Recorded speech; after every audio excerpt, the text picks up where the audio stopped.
অবৈধ দখলদারদের জন্য কঠোর নির্দেশ সংসদ থেকে নেওয়া হলো ঐতিহাসিক সিদ্ধান্ত। ৯০ দিনের মধ্যে বেদখল হয়ে থাকা জমি ফেরত পাবেন আসল মালিকেরা এবং এক্ষেত্রে অবৈধ দখলদার যদি সম্পত্তি ছেড়ে দিতে অনাগ্রহ দেখায় বা জোর করে জমির দখলে রাখার চেষ্টা করে তাহলে সরাসরি জেলে প্রেরণের নির্দেশ।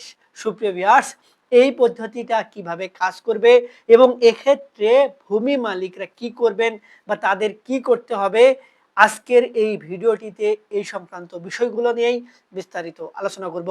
যাদের জমি বেদখল হয়ে রয়েছে তাদের জন্য ভিডিওটি অত্যন্ত গুরুত্বপূর্ণ। ভিডিওটি প্রথম থেকে শেষ পর্যন্ত না দেখলে কিছুই বুঝতে পারবেন না। আর দেখার পর যদি ভালো লাগে, আরও কোনো ভিডিও দেখার আগ্রহ জন্মায়, তাহলে আমাদের চ্যানেলটি সাবস্ক্রাইব করে রাখতে পারেন। আর পরবর্তীতে নতুন কোনো ভিডিওর নোটিফিকেশন পেতে সাবস্ক্রাইব বাটনের পাশের বেল আইকনটি চেপে দিয়ে রাখবেন।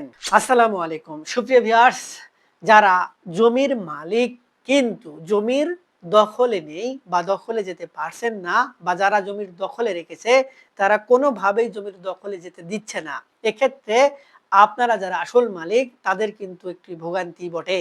আপনারা দেখবেন এক্ষেত্রে আপনাদের স্থানীয় সালিশে কোনো লাভ হয় না, উপজেলা পরিষদে কোনো সালিশ বসলে সেখানে লাভ হয় না, এমনকি আদালতে মামলা করলেও তারপরেও লাভ হয় না। কেননা মামলার যে প্রসিডিং বা পদ্ধতি সেটি পার করে আসতে আসতে ১-২ যুগ পর্যন্ত লেগে যায়। এমনও আছে দাদা মামলা করে গেছেন, বাপে চালিয়ে গেছেন এবং আপনি এসে চালাচ্ছেন, কিন্তু মামলাই শেষ হচ্ছে না। এর পেছনে অনেক কারণ রয়েছে। আর এর মূল কারণ যেটি সেটি হচ্ছে আমাদের তামাদি আইনের নির্দিষ্ট সময়সীমা বা সীমারেখা। আমাদের দেশের মেইন আইন যেগুলো, মূল আইন যেগুলো দ্বারা সব সময় বিচার সালিশ করা হয়, সেগুলো সেই ব্রিটিশ আমলে তৈরি করা। ভাবুন, এই আধুনিক যুগে ব্রিটিশ আমলের বিচার ব্যবস্থায় যে নীতি নির্ধারণ করা হয়েছে সেটি দ্বারা এখনো বিচার পদ্ধতি পরিচালিত হচ্ছে। তাছাড়া আমাদের ডকুমেন্টের যে সমস্যা, ঘাটতি বা পদ্ধতিগত প্রবলেম সেগুলো তো রয়েছেই। এই বিষয়টাকে সামঞ্জস্যতার মধ্যে নিয়ে আসতে এবং জমির আসল মালিক যারা তারা যেন জমির দখল বুঝে পায়, এক্ষেত্রে তাদের ভোগান্তি না হয়, এজন্য সংসদে আলোচনার মাধ্যমে একটি ঐতিহাসিক সিদ্ধান্ত নেওয়া হয়েছে। সেখানে বলা হচ্ছে যারা জমির আসল মালিক, এবং এক্ষেত্রে জমির মালিকদের কয়েকটি শ্রেণীতে বিভক্ত করা হয়েছে।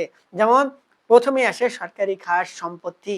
সরকার দেখতে চাচ্ছে যে দেশে কতগুলো খাস সম্পত্তি রয়েছে এবং সেই সম্পত্তিগুলো কিভাবে বা কোন পদ্ধতিতে ভোগ দখল করা হচ্ছে বা এগুলোর থেকে কি পরিমাণে রেভিনিউ বা খাজনা আদায় হচ্ছে।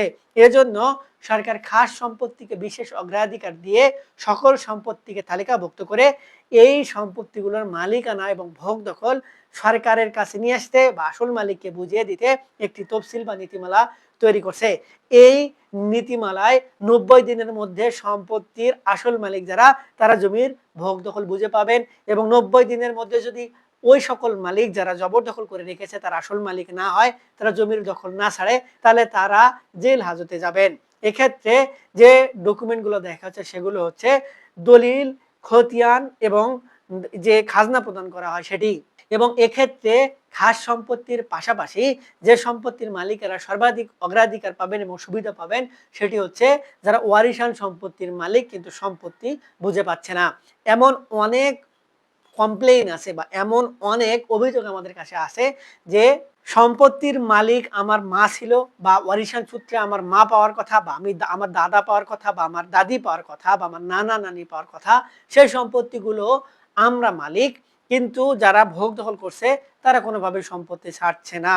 তারা এমন করেছে যে তাদের সম্পত্তিগুলোর মালিকানা বা ভোগ দখল টিকিয়ে রাখার জন্য তারা অবৈধ দখলদার একটু কৌশলী হয়ে সেই সম্পত্তিগুলো তাদের নাতিকে, তাদের ছেলেকে, তাদের জামাইকে বা কারো কাছে বিক্রয় করে দিয়েছে বা দলিল তৈরি করে দিয়েছে।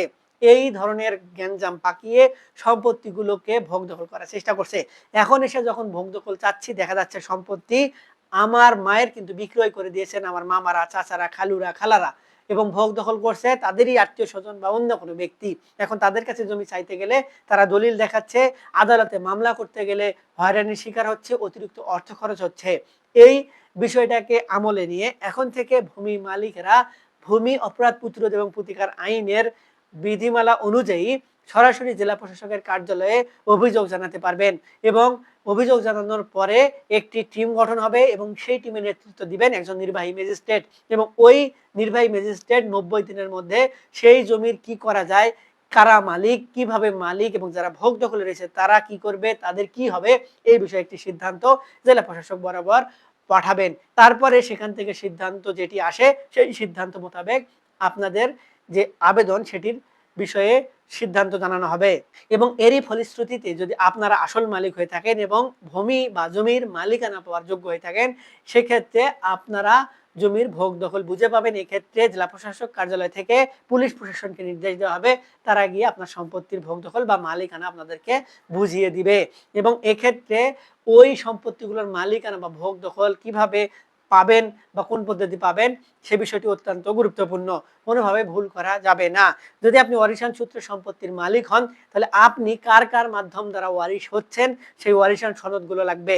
যেমন যদি দাদির সম্পত্তি হয় বা দাদার সম্পত্তি হয় তাহলে দাদার থেকে আপনার বাবা পাবে, তাহলে দাদার থেকে আপনার বাবা ওয়ারিশান সেই সনদ লাগবে, আপনার বাবা বা আপনার মা থেকে যে আপনি ওয়ারিশ সেই সনদ লাগবে এবং সেই সঙ্গে ওই ব্যক্তিদ্বয় যার মালিকানা থেকে আপনার পর্যন্ত এসেছে সেই ব্যক্তি যে ওই সকল জমির মালিক সেই মালিকানা সংক্রান্ত প্রমাণাদি লাগবে এবং জমিটি কোন জায়গায় নির্দিষ্ট করে অবস্থান সেই নির্দিষ্ট করে অবস্থানের একটি মৌজা ম্যাপ লাগবে।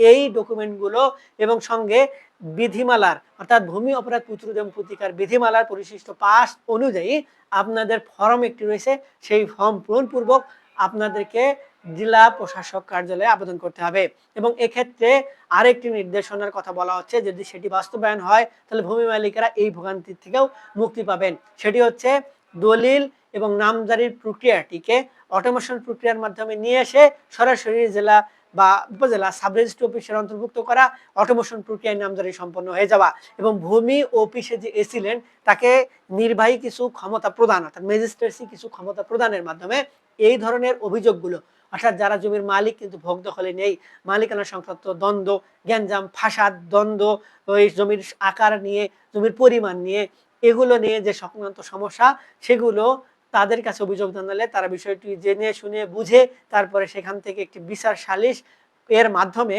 বিষয়গুলো সমাধান দিতে পারবেন। তবে এক্ষেত্রে আমার মনে হয় যে এই জায়গায় সরাসরি একজন আইনের লোক বা আইনের ছাত্রদেরকে যারা রয়েছে তাদেরকে জড়িত করা সব থেকে উত্তম হবে, তাহলে বিষয়গুলো সহজ হবে। কেননা এই এসিলেন্ট পর্যায়ের লোক যারা আসে তারা জেনারেল থেকে বেশি আসে এবং তারা আইন কানুন ঠিক সেভাবে জানে না, তাদেরকে যেভাবে ট্রেনিং প্রদান করা হয় সেই ট্রেনিং এর মাধ্যমে তারা কিন্তু এই ভূমি অফিসের কার্যগুলো সম্পন্ন করে।